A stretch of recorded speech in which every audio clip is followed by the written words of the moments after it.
Dear students, मैं Venus PGT sociology. आज हम क्लास +2 के लिए भारतीय समाज की जनसांख्यिकीय संरचना चैप्टर पर डिस्कशन करेंगे, एक एज ए रिवीजन। ठीक है, भारतीय समाज की जनसांख्यिकीय संरचना। पहली बात, जनसंख्या का अध्ययन क्या कहलाता है? जनांकिकी। जनांकिकी दो शब्दों से मिलकर बना है, इसको अंग्रेजी में कहा जाता है डेमोग्राफी, और डेमोग्राफी दो यूनानी शब्दों से मिलकर बना है, डेमोस प्लस ग्राफीन, यानी कि लोगों का वर्णन। ग्राफीन वर्णन करना और डेमोस लोगों का वर्णन करना। ठीक है, मतलब भारतीय समाज की जनसांख्यिकी संरचना को जनांकिकी के अंतर्गत लिया जाता है। जनांकिकी, जिस शब्द का प्रयोग सबसे पहले 1885 में फ्रांसीसी विद्वान अचिल्य गुलियार्ड ने किया था। फ्रांसीसी विद्वान अचिल्य गुलियार्ड ने सबसे पहले जनांकिकी वर्ड का प्रयोग किया था 1885 में। ठीक है, स्वतंत्र विषय के तौर पर जनांकिकी की नींव ब्रिटिश विद्वान जॉन ग्रांट ने रखी। ब्रिटिश विद्वान जॉन ग्रांट ने अलग सब्जेक्ट के तौर पे नींव रखी, और जनांकिकी शब्द का प्रयोग किसने किया? अचिल्य गुलियार्ड ने। जनांकिकी के अंदर जनसंख्या के जन्म, मृत्यु, प्रवसन, हिंदू मैरिज एक्ट, इन चीजों का अध्ययन किया जाता है। मतलब जनांकिकी के अंतर्गत जन्म, मृत्यु, प्रवसन, इन सभी चीजों का अध्ययन किया जाता है। जनसांख्यिकी के प्रकार। जनसांख्यिकी दो प्रकार का अध्ययन दो प्रकार से किया जाता है।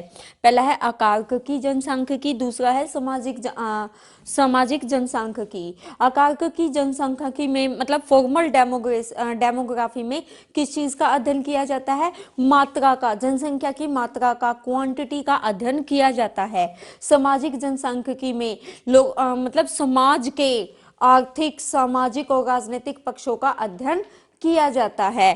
ठीक है, मतलब जनसांख्यिकी दो प्रकार की होती है। पहली होती है फॉर्मल डेमोग्राफी, सेकंड होती है सोशल डेमोग्राफी। आकारकी जनसंख्या सांख्यिकी के अंतर्गत जनसंख्या की मात्रा का अध्ययन किया जाता है, और सामाजिक जनसांख्यिकी के अंतर्गत भारतीय समाज या किसी भी समाज के आर्थिक, सामाजिक और राजनीतिक पक्षों का अध्ययन किया जाता है। 18वीं शताब्दी में कुछ घटनाएं घटी थी जिनका जनसांख्यिकी और या हम कह सकते हैं जनांकिकी पर पूरा प्रभाव पड़ा। पहली बात तो यूरोप में राजनीतिक संगठन के तौर पर राष्ट्र राज्यों का उदय हुआ था, राष्ट्र राज्यों की स्थापना हुई थी। ठीक है, सेकंड जो घटना घटी थी वो क्या थी? आंकड़ों से संबंधित एक नए विज्ञान का अध्ययन शुरू हुआ था, जिसको सांख्यिकी के नाम से जाना जाता था, यानी कि सांख्यिकी की शुरुआत हुई थी। राज्य द्वारा जनसंख्या संबंधी आंकड़े एकत्रित करने की परंपरा भी यहीं पर शुरू हुई थी।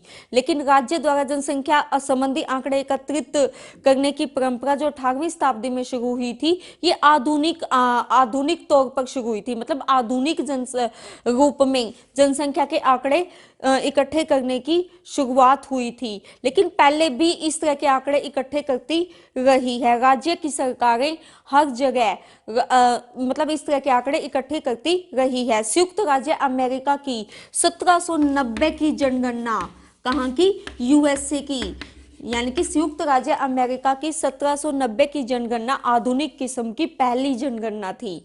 मतलब 1790 में संयुक्त राज्य अमेरिका में जो जनगणना हुई थी वो आधुनिक किस्म की पहली जनगणना थी।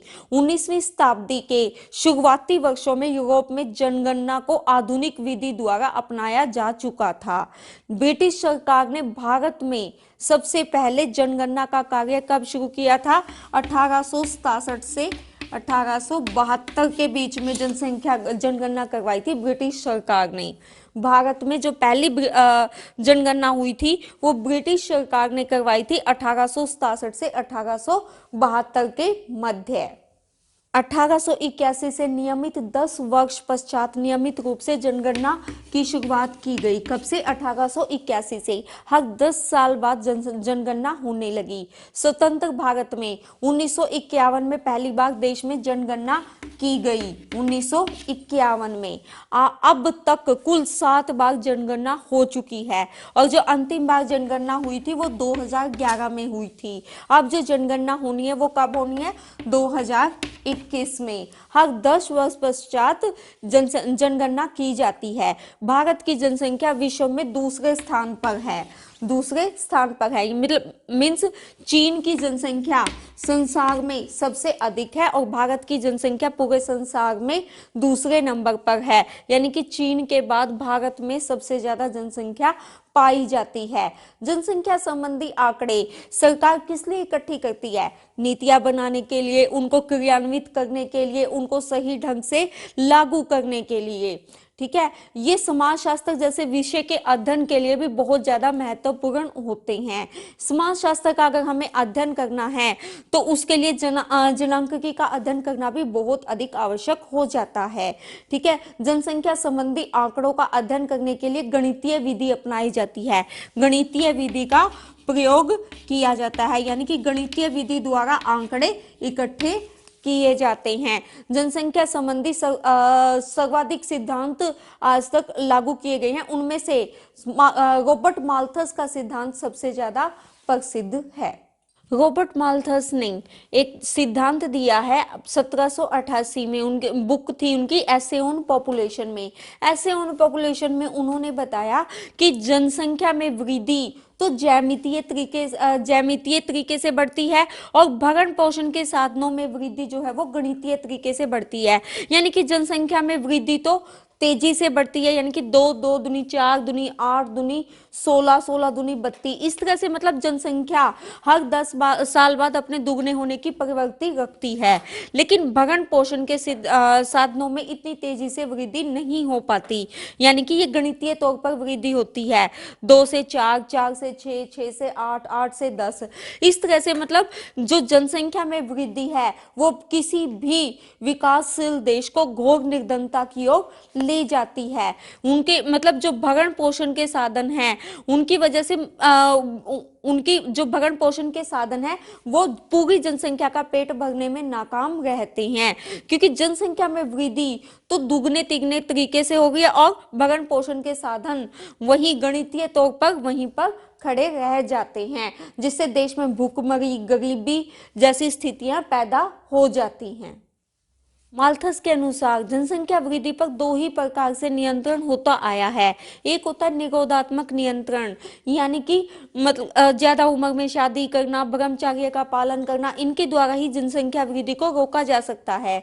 उससे नेक्स्ट है प्राकृतिक अवरोध, जैसे बाढ़, भूकंप और महामारी जैसी चीजों में लाखों की संख्या में लोगों की मौत हो जाती है, इससे भी जनसंख्या पर नियंत्रण किया जा सकता है। हालांकि माल्थस के इस सिद्धांत की बहुत ज्यादा आलोचना हुई है। मार्क्सवादी जितने भी विद्वान आए हैं उन सब ने माल्थस के इस सिद्धांत की आलोचना की है। जनसांख्यिकीय संक्रमण का सिद्धांत, जनसांख्यिकीय संक्रमण का सिद्धांत जनसांख्यिकी संबंधी एक महत्वपूर्ण सिद्धांत है। यह सिद्धांत इस बुनियादी तर्क पर आधारित है कि जनसंख्या वृद्धि का संबंध आर्थिक विकास के सभी स्तरों से होता है। इस सिद्धांत का अध्ययन 3 स्तरों पर किया जाता है। पहले स्तर पर समाज अल्प विकसित होता है और तकनीकी रूप से पिछड़ा हुआ होता है, तो जनसंख्या वृद्धि की दर भी कम होती है। ठीक है, और मृत्यु दर ज्यादा होती है। मृत्यु दर ज्यादा होने से और जनसंख्या वृद्धि की दर कम होने से जनसंख्या के बीच में एक संतुलन बना रहता है, क्योंकि समाज भी अल्प विकसित होता है और तकनीकी रूप से पूरी तरह से पिछड़ा हुआ होता है। दूसरे स्तर पर देखा जाए तो इसको संक्रमण की स्थिति या विस्फोट जनसंख्या विस्फोट के नाम से भी जाना जा सकता है। यहाँ पर समाज विकासशील होता है, यानी कि विकास की ओर अग्रसर होता है और तकनीक का ज्यादा प्रयोग होता है। इसको संक्रमण काल या जनसंख्या विस्फोट के नाम से जाना जाता है। वजह क्या होती है कि जन्म दर ज्यादा होती है और मृत्यु दर कम होती है, क्योंकि स्वास्थ्य सेवाओं का ज्यादा प्रयोग होने लग जाता है। स्वास्थ्य सेवाओं के मामले में ज्यादा अस्पताल खुल जाते हैं विकासशील देशों में, क्योंकि वो देश विकास की ओर अग्रसर हो गए होते हैं, तो वहां पर जन्म दर अधिक होती है और मृत्यु दर कम होती है। ठीक है, लोगों में इतना ज्यादा जन्म दर के प्रति इतना ज्यादा शिक्षा का अभाव पाया जाता है कि उन्हें जन्म दर को कंट्रोल करने के लिए कोई भी उपाय अच्छा नहीं लगता, इसलिए इसको संक्रमण काल और जनसंख्या विस्फोट का नाम दिया जाता है। उसके बाद है तीसरा स्तर। जनसांख्यिकी संक्रमण के तीसरे सिद्धांत में समाज जो है वो पूरी तरह से विकसित हो चुका होता है।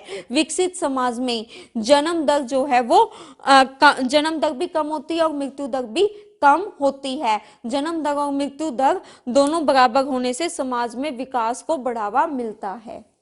माल्थस के अनुसार जनसंख्या वृद्धि पर दो ही प्रकार से नियंत्रण होता आया है। एक होता है निरोधात्मक नियंत्रण, यानी कि मतलब ज्यादा उम्र में शादी करना, ब्रह्मचर्य का पालन करना, इनके द्वारा ही जनसंख्या वृद्धि को रोका जा सकता है। उसे नेक्स्ट है प्राकृतिक अवरोध, जैसे बाढ़, भूकंप और महामारी जैसी चीजों में लाखों की संख्या में लोगों की मौत हो जाती है। इससे भी जनसंख्या पर नियंत्रण किया जा सकता है। हालांकि माल्थस के इस सिद्धांत की बहुत ज्यादा आलोचना हुई है। मार्क्सवादी जितने भी विद्वान आए हैं उन सब ने माल्थस के इस सिद्धांत की आलोचना की है। कुछ सामान्य संकल्पनाएं बताई गई हैं इस चैप्टर में। इनमें से जन्म दर, मृत्यु दर ये बताई गई हैं। मतलब जितनी भी संकल्पनाएं होती है जनसंख्या के मामले में उन सबको अनुपात में या गणितीय तौर पर अभिव्यक्त किया जाता है। इनको दरों और अनुपातों में बताया जाता है। जैसे जन्म दर, जन्म दर में क्या होता है कि किसी भी विशिष्ट समाज में या किसी भी देश में 1000 एक निश्चित समय अवधि के अंदर 1000 लोगों के पीछे जन्म लेने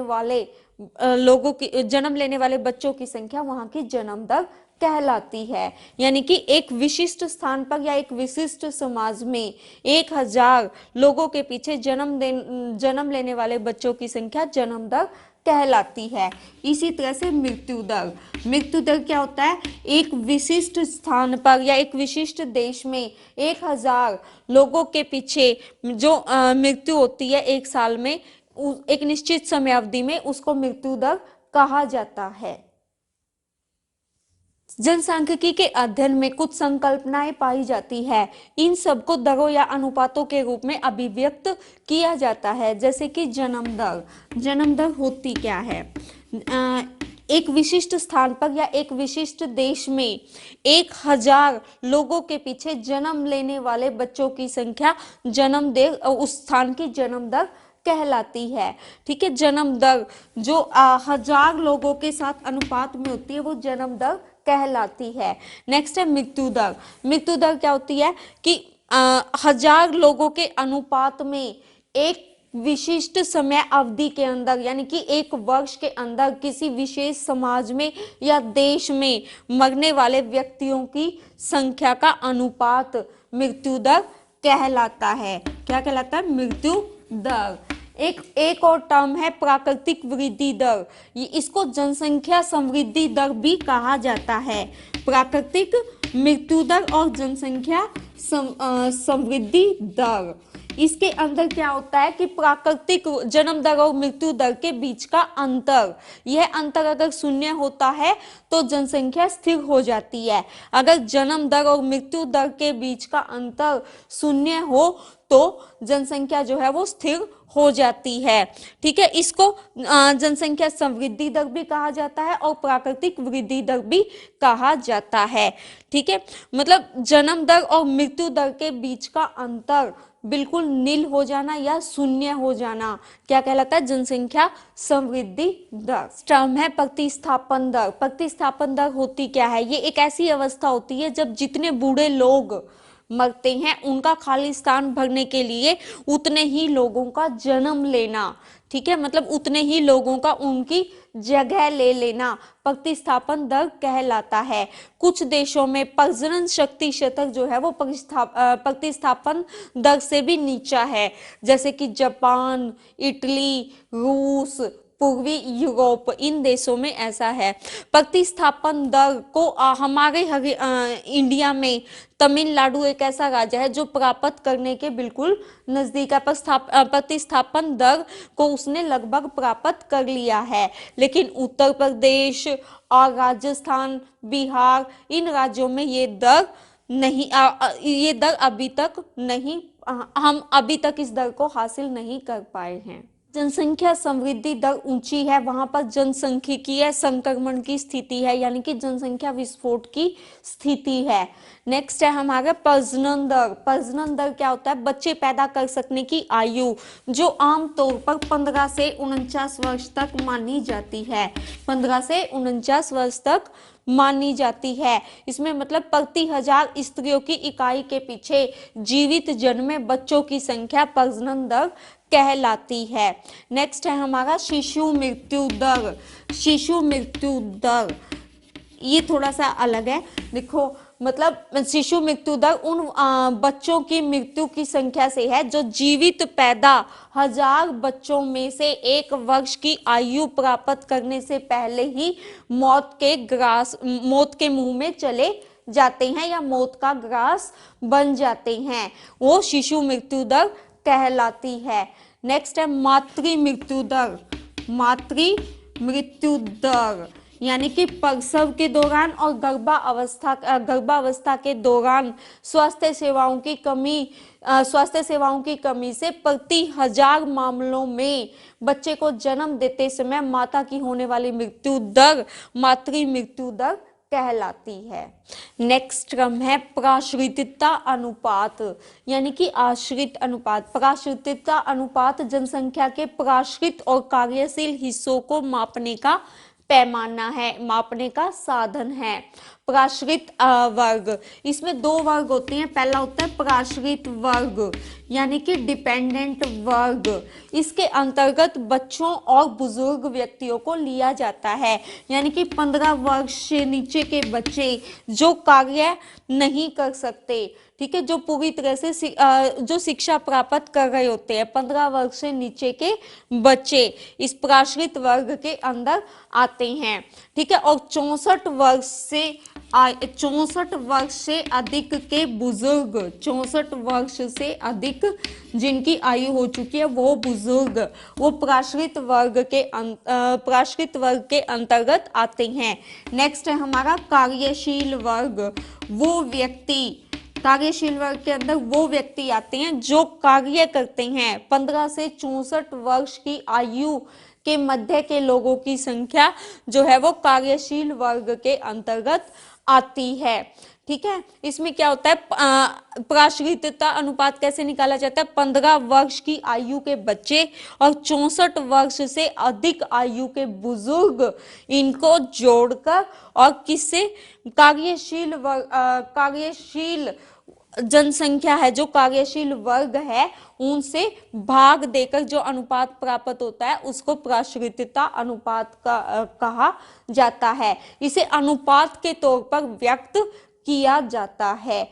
बढ़ता हुआ प्राश्रितता अनुपात उन देशों के लिए चिंता का कारण बन जाता है जहां जनता बुढ़ापे की समस्या से जूझ रही होती है, और किसी भी देश के लिए उसका कार्यशील वर्ग का अधिक संख्या में पाया जाना या कार्यशील जनसंख्या का अधिक पाया जाना शान की बात होती है, क्योंकि ज्यादा उत्पादन करने वाले लोग उस देश की जनसंख्या का भाग होते हैं और वो देश को विकसित बना सकते हैं, ठीक है। यानी कि कार्यशील आयु वाले लोगों का अनुपात उन देशों में छोटा होता है जहां पे प्राश्रित वर्ग की ओर तेजी से बढ़ रही होती है जनसंख्या, यानी कि बुजुर्गों की संख्या अधिक होती है। बढ़ता हुआ अनुपात जो है वो किसी भी देश की जनसंख्या के लिए उनकी नाकामी का कारण बन सकता है, लेकिन दूसरी ओर गिरता हुआ प्राश्रितता अनुपात जो है वो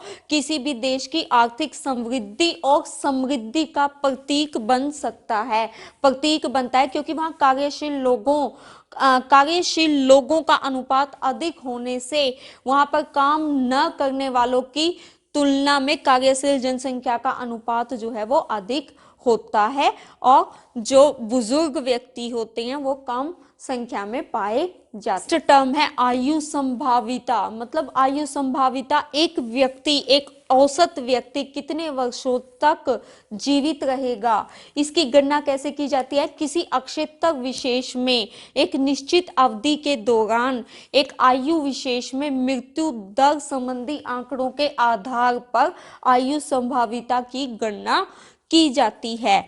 मीन्स एक निश्चित एक औसत व्यक्ति कितने वर्षों तक जीवित रहेगा, कितनी आयु उसकी संभावित है, इसको आयु संभाविता के नाम से जाना जाता है। नेक्स्ट है स्त्री पुरुष अनुपात। स्त्री पुरुष अनुपात यानी कि 1000 पुरुषों के पीछे कितनी स्त्रियां एक क्षेत्र में या एक समाज विशेष में पाई जाती हैं, इसको स्त्री पुरुष अनुपात के नाम से जाना जाता है और इसको लिंगानुपात भी कहा जाता है। 1901 में 1000 पुरुषों के पीछे भारत में 977 स्त्रियां थी। 1000 पुरुषों के पीछे 977 स्त्रियां थी। कब? 1901 में। 1991 में ये आंकड़ा 927 था।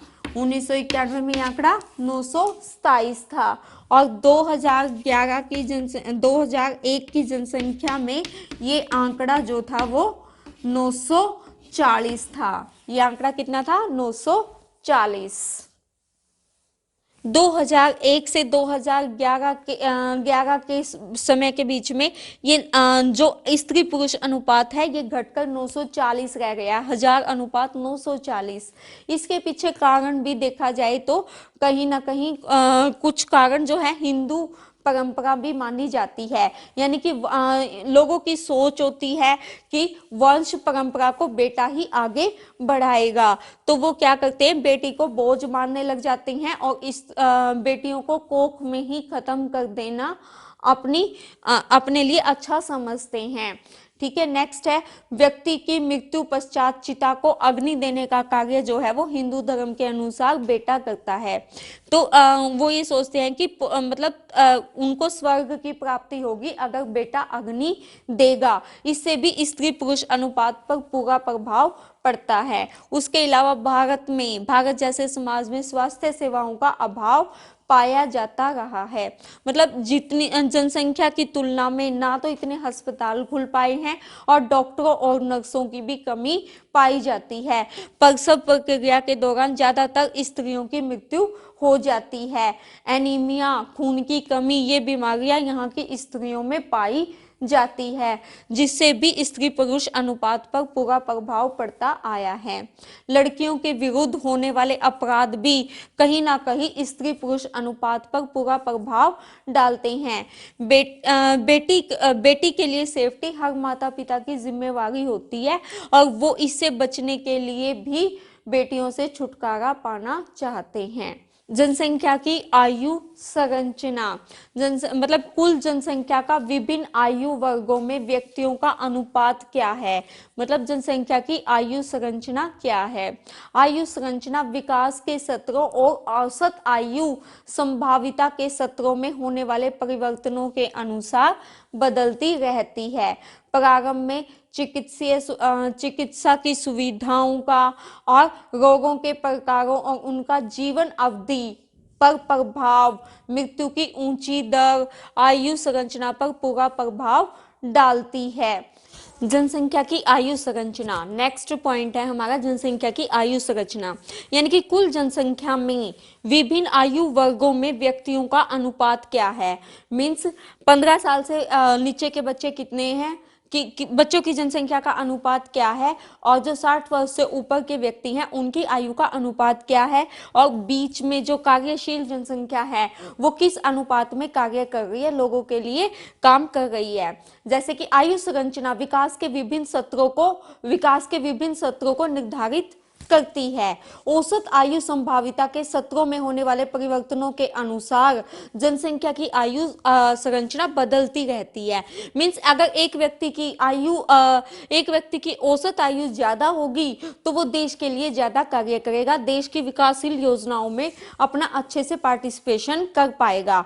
प्रारंभ में चिकित्सीय सुविधाओं, रोगों के प्रकोपों और अन्य कई कारणों से जीवन अवधि जो है वो व्यक्तियों की प्रभावित होती आई है। लेकिन अगर अच्छी औसत आयु हो, देश के अंदर अच्छी स्वास्थ्य सुविधाएं उपलब्ध हो तो इससे आयु संभाविता भी बढ़ती है। और दूसरा क्या होता है,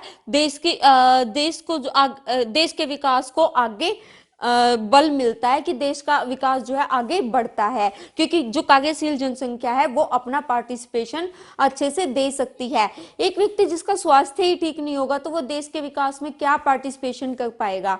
यानी कि देश की स्वास्थ्य सुविधाएं, चिकित्सीय सुविधाएं, रोगों के प्रकोपों के सत्रों में होने वाले परिवर्तन के अनुसार भी आयु संभाविता बदलती रहती है।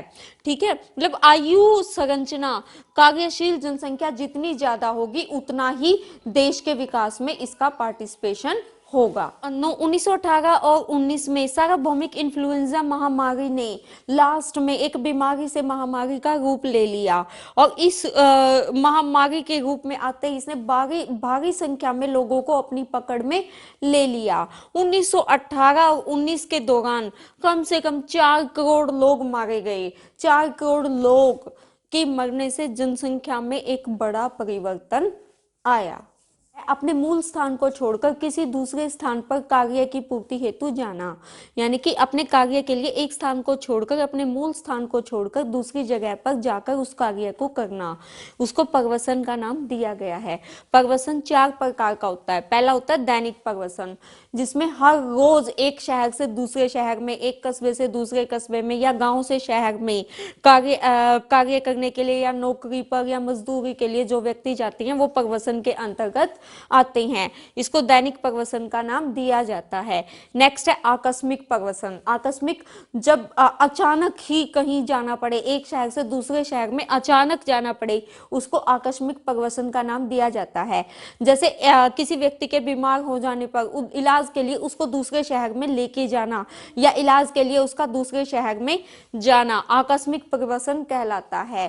ठीक है, नेक्स्ट है मौसमी परवसन। मौसमी परवसन होता है कि एक मौसम के अंतर्गत, जैसे मौसम में दूसरी जगह पर जाकर कार्य करना, मजदूरी करना, जैसे खेतीहर मजदूर या किसान जो एक स्थान से दूसरे स्थान पर मौसम के टाइम पे जाते हैं, यानी कि फसल कटाई के समय पे वो दूसरे स्थान पर चले जाते हैं कार्य हेतु, उसको मौसमी परवसन का नाम दिया गया है।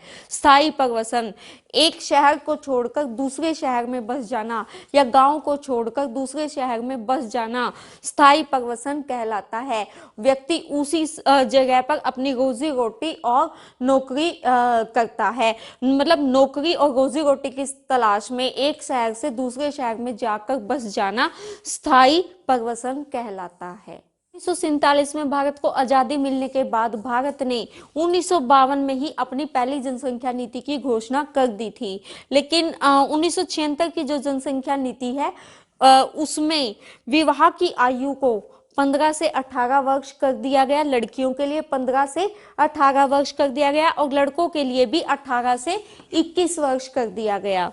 नेक्स्ट है हमारा स्त्री शिक्षा पर बल दिया गया, ताकि मतलब स्त्री शिक्षा से जो है जनसंख्या औरतें जो है जनसंख्या के लिए जागरूक होती हैं, जिससे स्त्री शिक्षा पर अधिक बल दिया गया। नेक्स्ट था परिवार नियोजन कार्यक्रम।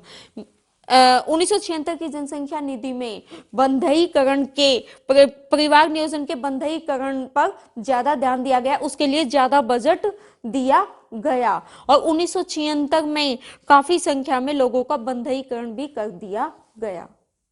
1976 के बाद 2000 जनसंख्या नीति 2000 भी लागू की गई। इस जनसंख्या की घोषणा 15 फरवरी 2000 को की गई थी। इस जनसंख्या में कुछ प्रावधान रखे गए थे, जैसे शिशु मृत्यु दर प्रति 1000 30 से नीचे लाना। ठीक है, 1000 बच्चों के जन्म के पीछे 30 बच्चों को ही शिशु मृत्यु दर से नीचे लेके आना था। नेक्स्ट है मातृ मृत्यु दर 1 लाख प्रसव पर 100 से कम करना। सरकार ने मूल उद्देश्य रखा कि मातृ मृत्यु दर को 1 लाख प्रसवों पर 100 से कम किया जाए। परिवार नियोजन कार्यक्रम को बढ़ावा दिया जाए। कन्या विवाह में देरी को लागू किया गया।